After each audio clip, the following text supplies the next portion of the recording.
Company issues ₹10,000 10% preference shares. एक company क्या कर रही है, 10,000 रुपये के प्रेफरेंस शेयर इशू कर रही है जिनके ऊपर इंटरेस्ट रेट है 10%। Cost of issue is ₹200। तो ये जो इशू करना है इसके ऊपर खर्चा पड़ रहा है, जो एक्सपेंसिव पड़ रहे हैं वो है 200 रुपये के। Calculate cost of preference capital if these shares are issued.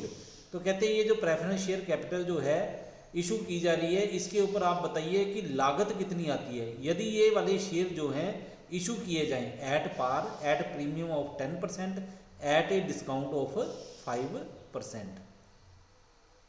तो सोल्व करते हैं। कॉस्ट ऑफ प्रेफरेंस कैपिटल, इसका फार्मूला हमारे पास ये दिया हुआ है, KP = D/NP।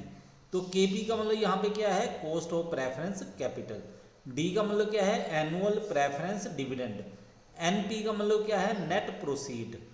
और इस क्वेश्चन को अब हम सोल्व करते हैं पहले वाले पार्ट को कि cost of preference capital at par. तो वैल्यू जो है फार्मूले में आप पुट करो।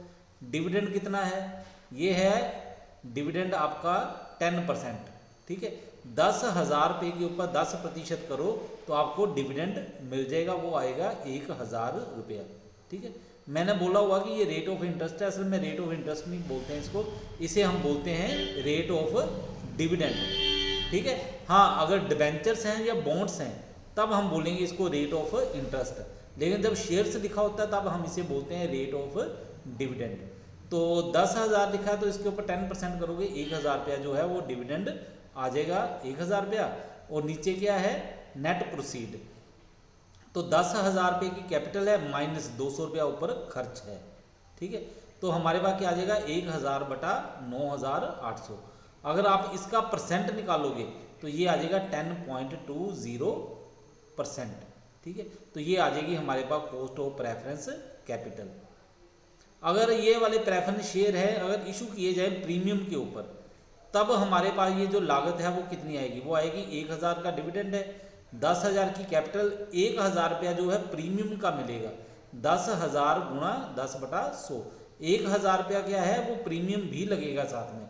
तो डिबेंचर, ये जो प्रेफरेंस कैपिटल है जब इशू करोगे 10,000 रुपया तो प्रेफरेंस शेयर्स का मिलेगा, और 1,000 रुपया जो है वो उसका क्या बोलते हैं, प्रीमियम का भी मिलेगा, ठीक है। और माइनस 200 रुपया खर्च का, ठीक है। तो कितना आ गया, 1,000 बटा 10,800 रुपये। तो इसका अगर आप परसेंट निकालोगे ये बन जाएगा 9.26%। तो ये आ गई हमारे पास cost of preference capital at premium. इसके बाद क्या है, cost of preference capital at discount of 5%। यही बोला हुआ है ना, ये तीसरा पार्ट, ठीक है, एट ए डिस्काउंट ऑफ 5%।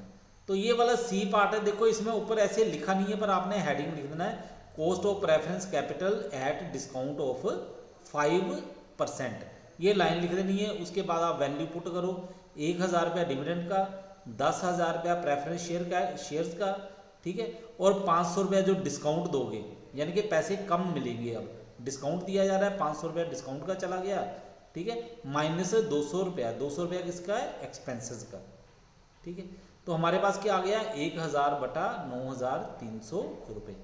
तो इसका अगर परसेंट निकालोगे तो ये आ जाएगा 10.75%। तो ये आ जाएगी हमारे पास cost of preference capital at discount of 5%।